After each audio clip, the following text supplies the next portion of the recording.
Assalamualaikum warahmatullahi wabarakatuh. Welcome back to Fahri Muhammad Rosa YouTube channel. Dan ini bukan review.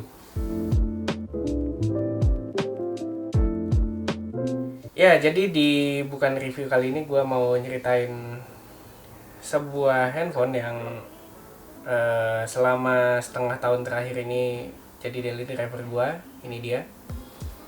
Ini adalah Asus Zenfone 6. Ya, bukan Zenfone 6 2014 ya.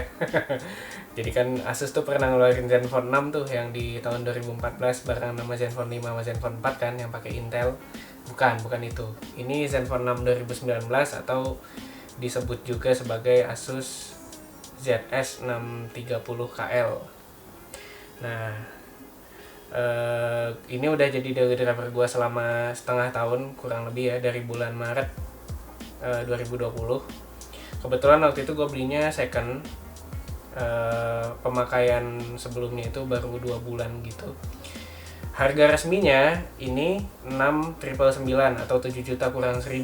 Cuman yang jadi masalah, ini handphone sekarang langkanya tuh langka pakai banget gitu. Coba aja cari di marketplace, itu susah dapat barunya.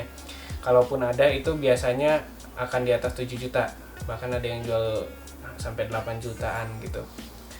Nah, secondnya juga harganya malah naik di atas 6 juta gitu.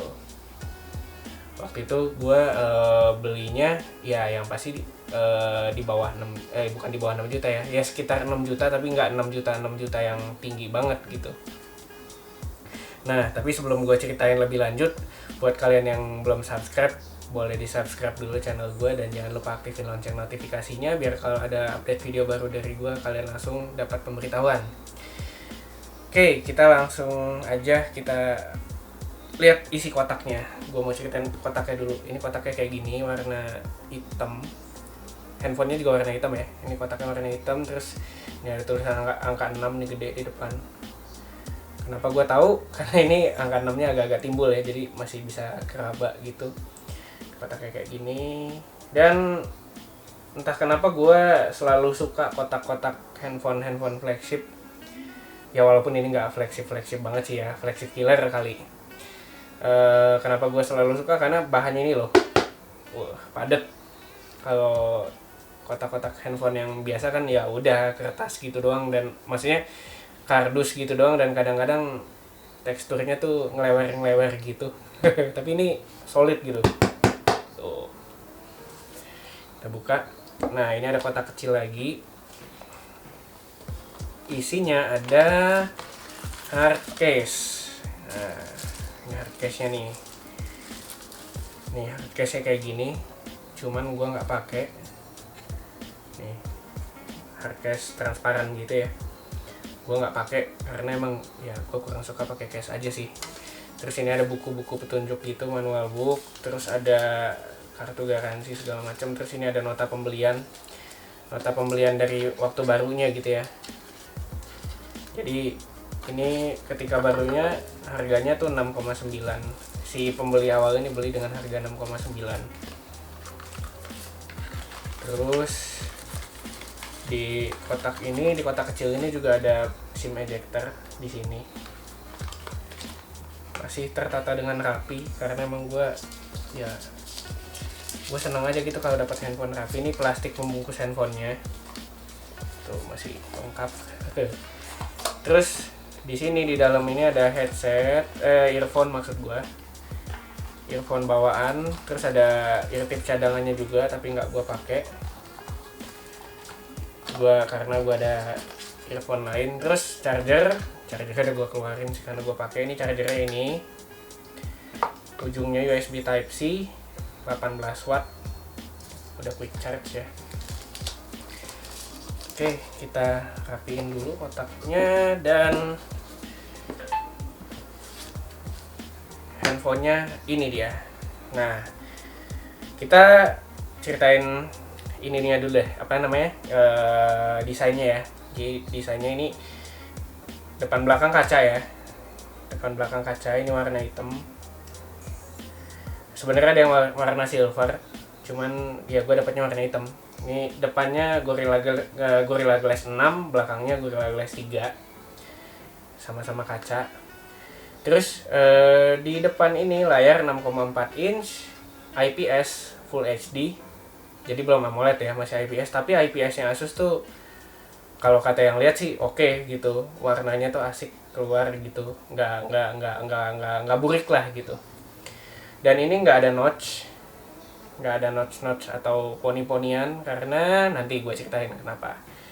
Terus di atas ini ada mikrofon sekunder, noise cancelling di atas ini.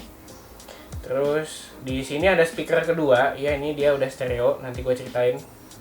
Di atas ini ada speaker kedua, terus di bawah ada jack audio 3,5 mm. Terus ada lubang USB Type-C, ada mikrofon, sama ada speaker utama. Terus di samping di samping kanan maksud gue, di samping kanannya ini ada tombol power, tombol volume, dan ini ada smart key. Nanti gue ceritain smart key ini buat apa. Terus di samping kiri ada slot SIM yang bisa menampung dual SIM card dan bisa micro SD juga. Terus di belakang ini ada, nah ini kameranya ya, kameranya dua macam mata wall-E gitu. Terus di bawahnya ada fingerprint ya, jadi fingerprintnya di belakang. Nah ini kameranya ini bisa muter ke depan, bisa ngeflip ke depan. Itu tadi dia, makanya gue bilang dia nggak punya notch gitu kan, nggak ada poni-ponian, jadi full layar di depan. Karena kameranya ini bisa muter ke depan, jadi kamera belakang ini juga sekaligus berperan sebagai kamera depan gitu. Terus dari spesifikasi Asus Zenfone 6 ini dia pakai Snapdragon 855, chipset paling kencang tahun kemarin, tahun 2019 ya. RAM 6GB, memori internal 128GB, dan masih bisa diperluas pakai microSD ya. Terus kameranya ada 48 megapiksel dan 13 megapiksel ultra wide. Jadi kamera keduanya itu ultra wide kamera. Terus baterainya 5000 mAh, gede. Untuk ukuran flagship ini baterainya gede, jumbo. Ini pemakaian gue bisa bertahan sehari, bahkan kadang-kadang kalau gue makin lagi nyantai itu bisa bertahan 2 hari malah. Terus ini udah ada NFC, terus Android-nya pakai Android 10. Walaupun waktu pertama keluar dia pakai Android 9 ya, pakai Android Pie. Cuman sekarang udah masuk ke Android 10. Terus, nah ini speakernya 2, tadi gue bilang kan speakernya stereo. Yang bawah ini speaker utama, tapi yang atas bedanya stereonya dengan Oppo A52 yang waktu itu pernah gue ceritain di channel gue juga. Kalau Oppo A52 itu kan rata ya, atas bawah sama suaranya. Cuman kalau si Zenfone 6 ini atasnya ini cuma berfungsi sebagai tweeter doang, jadi cuma buat treble doang. Jadi suaranya tuh nggak sekencang speaker yang bawah gitu. Terus hasil kameranya kayak gimana ya kalian bisa lihat di channel gua. Itu sebagian besar video-video gua yang belakangan ini itu direkamnya pakai Zenfone 6 gitu. Terus apalagi yang bisa gua ceritain, ada NFC, jadi enak, bisa bisa cek e-money dan semacamnya. Terus nah chargernya juga lucu nih, ini kan 18 watt ya, dan dia punya fitur reverse charging. Jadi HP ini juga bisa berfungsi sebagai power bank darurat karena baterainya kan gede tuh. Jadi dia bisa nge-charge HP lain juga pakai reverse charging. Kalau kita punya OTG, nah itu bisa dipakai buat nge-charge HP lain gitu. Terus secara pemakaian selama gue jadiin daily driver, ini handphone enak, aksesibel, buat talkback juga, buat pembaca layar itu semuanya terbaca dengan baik. Zen UI yang versi terbaru ini tampilannya mirip-mirip, secara navigasi itu mirip-mirip sama Android stock gitu ya.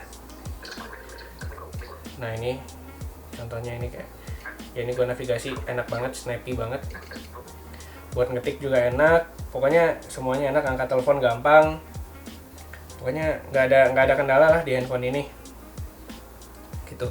Terus apa ada rencana gue buat upgrade? Ini gue belum tahu. Kalau mungkin Zenfone 7 masuk ke sini, dan harganya masuk akal, mungkin gua akan upgrade mungkin. Tapi kalau misalkan Zenfone 7 nggak masuk, dan kalaupun masuk misalkan harganya nggak masuk di budget gue, mungkin ya gue akan stay di handphone ini, ataupun kalau upgrade juga ya nanti-nanti aja lah gitu loh. Apalagi yang bisa gue ceritain? Bingung juga. Ya pokoknya ini kesimpulannya adalah ini handphone flagship killer tahun kemarin yang sampai tahun ini masih enak buat dipakai, masih nyaman banget buat dipakai, kameranya oke. Terus oh ya kamera ya, gue lupa ceritain. Nah ini maksudnya bisa ngeflip tuh, jadi kayak gini nih kamera, gue buka ya kan. Nah tiba-tiba gue udah mau kesimpulan aja dong. Gue belum nunjukin ini, padahal ini fitur utamanya ini, padahal menu utamanya nih. Iya oke. Masuk TV katanya.